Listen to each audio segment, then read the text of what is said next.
एक पर्ची और होगी आपके पास? नहीं गुरुजी, पर्ची नहीं है, पहले दूसरे विषय पे मिले थे। दूसरे विषय पे मिले थे? क्या मिले थे उस विषय पे? माइक से बोलिए, पर्ची दिखाओ। तो बेटा छुपा के क्या करोगे हमसे? नहीं जी, गाड़ी में रखे थे अभी। गो पर्ची निकालो। तुम क्या सोच रहे थे कि हम मुझे पता नहीं होता है?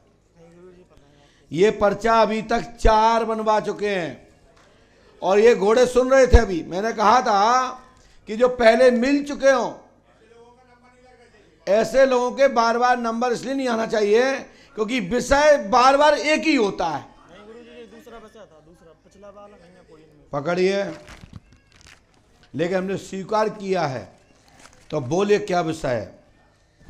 गुरुजी, ये समस्या है कि मतलब हमारे छत पे मतलब आवाज़ आती है कुछ, और हमारी मम्मी के हाथ पैर दर्द होते हैं। मम्मी का नाम क्या है? मंजू देवी। आपने किसी को बताया था? नहीं।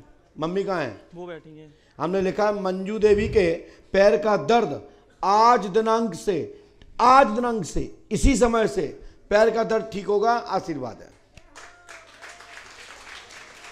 हनुमान जी पे आस्था रखो, गुरु कृपा होगी, आशीर्वाद है। ये मंजू देवी बुलाइए। मम्मी वो बैठी हैं पीछे, वो आ रही। वो कौन कास्ट हैं आप? जी कोरी।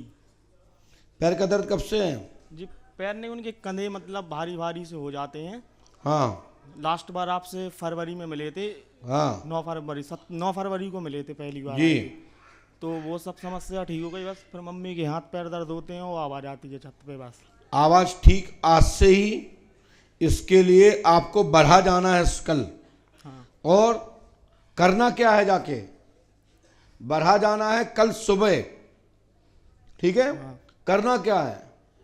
आपको 5.25 किलो पचमेरी मिठाई लेकर टिपारे सहित बढ़ा का दर्शन करो, 3 दिन यहाँ रहो और यहाँ की पंच अखाड़े की थोड़ी सी मिट्टी ले जाके अपनी छत पर छोड़ देना।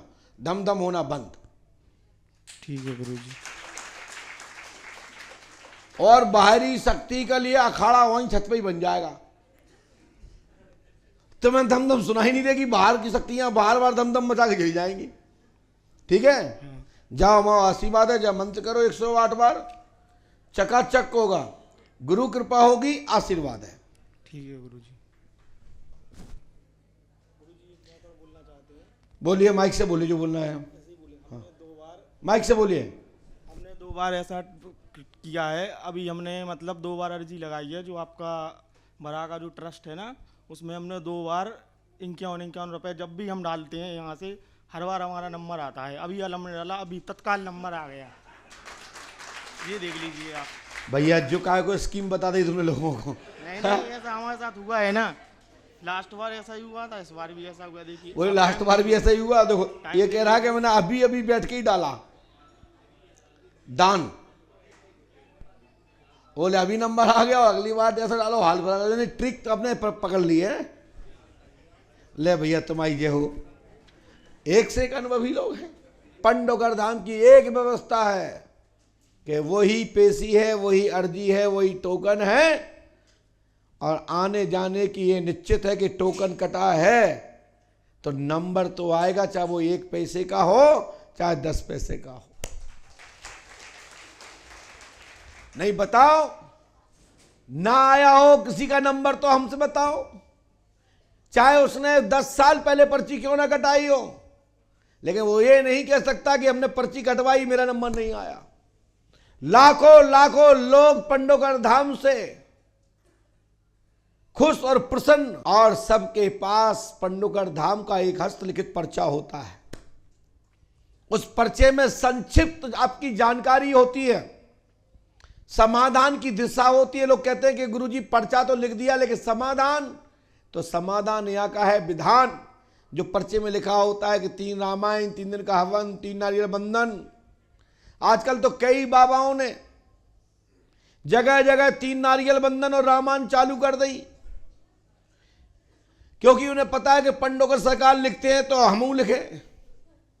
लेकिन भैया पंडोकर धाम में लॉजिकल स्पून, उसका लॉजिक है, उसका कोई मंत्र है, कोई हवा में नहीं है। हम तो कहते हैं जिसका काम ना हुआ हो तो खड़ा होकर कह दे कि गुरुजी ने डेट दी और ये काम इस डेट में मेरा नहीं हुआ। बिफोर होता है। लेकिन हम भगवान नहीं है। 99% होता है, और 1% नहीं भी हुआ तो ईश्वर ने क्यों नहीं किया और आपका क्यों नहीं हुआ, आप खुद अपनी गलती को रिवाइज कीजिए।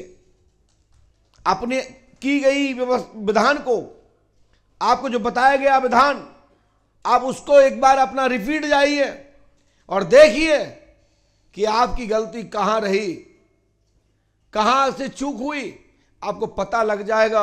आप हमसे कहने के लिए खड़े नहीं होंगे। परंतु मैं भगवान नहीं हूं, मैं ईश्वर नहीं हूं। हम एक साधारण से पंडोकर सरकार के एक चौकीदार, सेवादार, मैं तो साधक भी नहीं हूं, कहीं से भी साधक नहीं हूं। लेकिन ऐसे भगवान की कृपा, माता पिता का आशीर्वाद, गुरु का आशीर्वाद, कि जो कह देते हैं वो फलीभूत परमात्मा कर देते हैं, ये परमात्मा की कृपा है। हमारा तो बस बताना होता है, ईश्वर की कृपा हो जाती है। आप सबकी आस्था से, विश्वास से, आपकी श्रद्धा से, आपके नमन से, यज्ञ से, अनुष्ठान से, आपके समर्पण से सफलता आपको मिल जाती है और नाम इस दास का हो जाता है। कुछ काम तो ऐसे भी हैं कि धाम में आते ही हो जाते हैं, ना पाठ करना होता है ना जाप। कुछ ऐसे भी लोग हैं पंडोकर धाम ही नहीं आ पाते हैं और नाम की सोचा कि हम पंडोकर धाम जाएंगे, मेरा काम हो जाए। पता पड़ा कि गाड़ी में बैठे और फोन आ गया, काम हो गया। ना अर्जी कटी, ना पर्ची बनी और काम हो गया।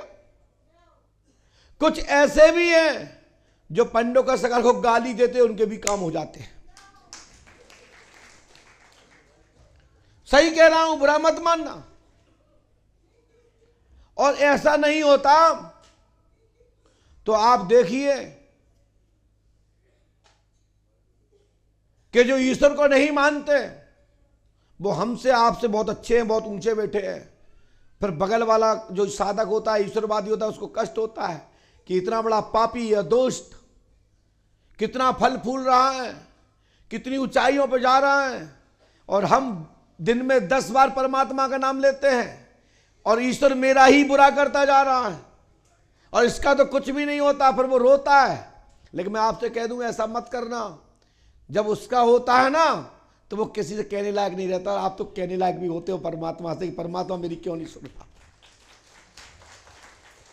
वो तो कहने वाला ही नहीं है, वो तो उसकी कोई सुनने वाला भी नहीं बचता।